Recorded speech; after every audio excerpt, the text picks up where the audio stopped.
Bienvenue à l'agenda d'Élodie.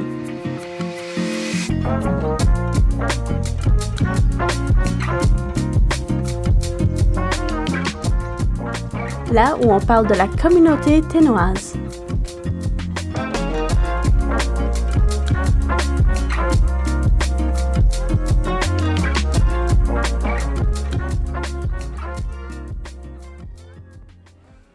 Bonjour et bienvenue à l'agenda d'Élodie. Si tu ne connais pas, c'est une émission où nous parlons de tous les événements et activités qui se passent ici à Yellowknife.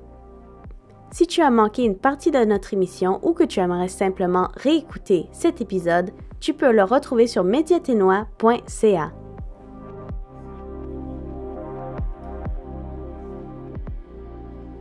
Premier événement, le Yellowknife International Film Festival ou WAMP, qui joue actuellement jusqu'au 9 novembre.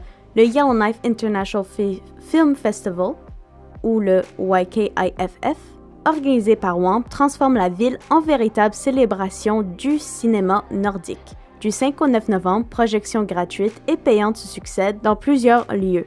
Au Prince of Wales Northern Heritage Center, le 6 novembre, comme Landscapes of Home and Old Crow et Philosophy, explore mémoire, écologie et identité. Le 9 novembre au Capitol Theatre, le public découvrira Titende, A Zimbabwean Journey de Mario Nirinason, retraçant le parcours de musicien Munya Matarouz, qui a joué à Folk on the Rock cette année, entre le Zimbabwe et les TNO. D'autres films comme Bloodlines et Queens of the Dead animent les soirées, tandis que les concours Pitch This encouragent les jeunes cinéastes à présenter leurs projets. Enfin, le YKIFF After Dark au Black Knight Pub propose un marathon d'horreur avec bar et poutine parfait pour les amateurs de frissons. Ce festival confirme la vitalité artistique et culturelle du Nord, mais garde une oreille ouverte ou visite leur site web car il y a encore bien plus d'activités intéressantes et arts bougeantes à visionner.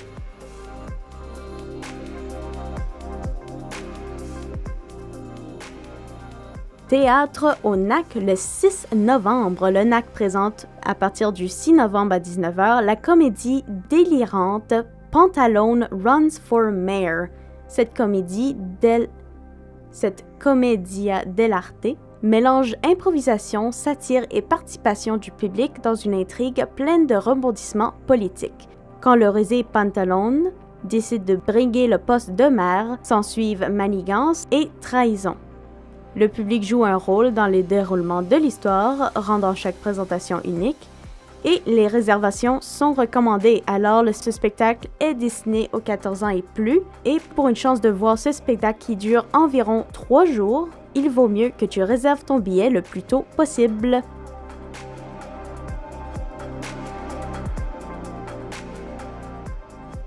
Le 9 novembre, atelier de perlage de coquelicots au Makerspace de Yellowknife. Le Makerspace de Yellowknife organise un atelier unique où les participants apprendront à perler un coquelicot juste à temps pour le jour du souvenir.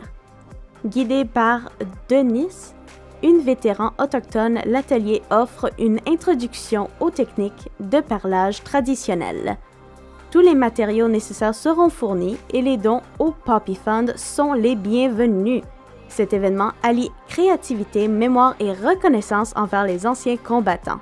Les places étant limitées, l'inscription se fait sur le site web de Makerspace et ceci est une occasion parfaite pour honorer le souvenir des soldats tout en découvrant un art manuel significatif et porteur de culture.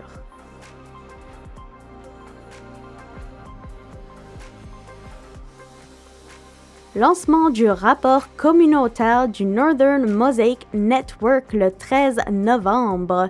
Cette association tiendra au musée Prince of Wales Northern Heritage Center le lancement de son rapport What We Heard. Ce document résume les témoignages de patients et de prestataires sur les soins de santé pour les personnes transgenres, non-binaires et de genre non conforme au TNO. En partenariat avec l'Université de Manitoba, l'étude vise à améliorer les lignes directrices et l'accès aux soins affirmatifs. La soirée se déroulera de 18h à 20h au Café de Musée avec collation et rafraîchissement. L'événement sera également diffusé en direct pour rejoindre un plus large public. Ce lancement s'inscrit dans la semaine de sensibilisation aux personnes trans, marquant une étape importante pour la reconnaissance et l'équité dans le système de santé territorial.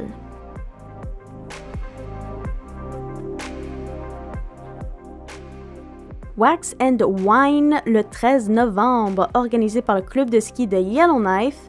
Ils invitent ses membres et le public à l'activité annuelle Wax and Wine, qui est un événement social qui permet aux amateurs de pistes enneigées de faire farter leur ski, tout en profitant d'un moment convivial. Les participants pourront socialiser autour d'un verre et de petites collations offertes.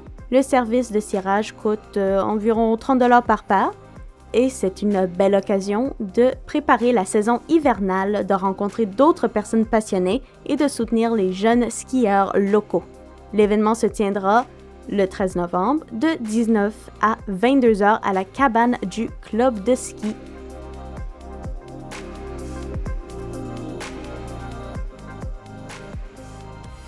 Si tu as bien écouté l'épisode jusqu'à maintenant, j'ai parlé un peu d'un des films qui vont être présentés par le Yellowknife International Film Festival, qui est un film qui parle de drague et d'apocalypse zombie.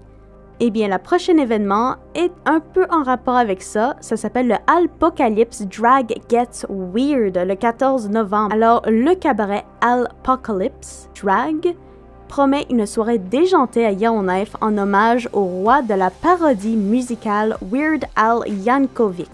Organisé par The Underground et Jennifer Fresk Baxter, l'événement mettra en vedette plusieurs artistes drag locaux, notamment l'animatrice Mika Myers, passionnée de polka. Le spectacle prévu pour 4 heures de folie invite le public à, ouvrir les guillemets, apporter son propre accordéon, fermer les guillemets, pour compléter l'ambiance excentrique. Humour, musique rétro et performances hautes en couleurs seront au rendez-vous. Alors les billets sont en prévente à 20 $ jusqu'au 14 de novembre, puis 25 $ à la porte. L'événement se tiendra au 4910 Franklin Avenue et promet de faire vibrer la communauté queer et artistique de Yellowknife avec un esprit festif et libérateur.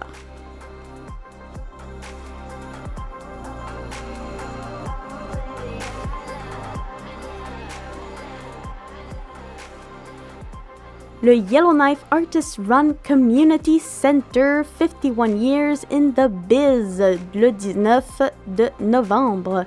Le Yellowknife Artist Run Community Center, ou la YKARCC, invite le public au vernissage du 51 Years in the Biz, ou aussi connu comme 51 ans dans le milieu.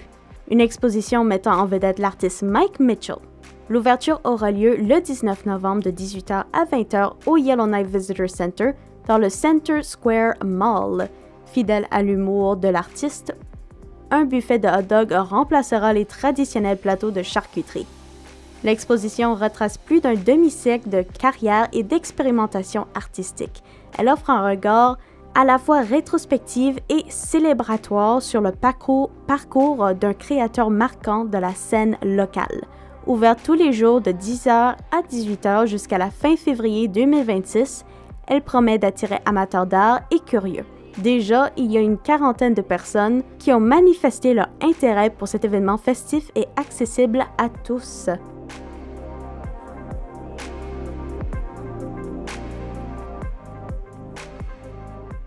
Dernier événement présenté sur l'épisode de cette semaine est les Hey Babies à Yellowknife le 24 novembre. Alors le trio acadien, les Hey Babies, débarque le 24 novembre dans le cadre de la tournée Coup de cœur francophone, formée de Julie Aubé, Catherine Noël et Viviane Roy. Le groupe fait vibrer depuis plus de 10 ans la scène musicale. Son nouvel album, Tintamar, célèbre la joie de vivre et la fierté acadienne en s'inspirant du roots rock louisianaise.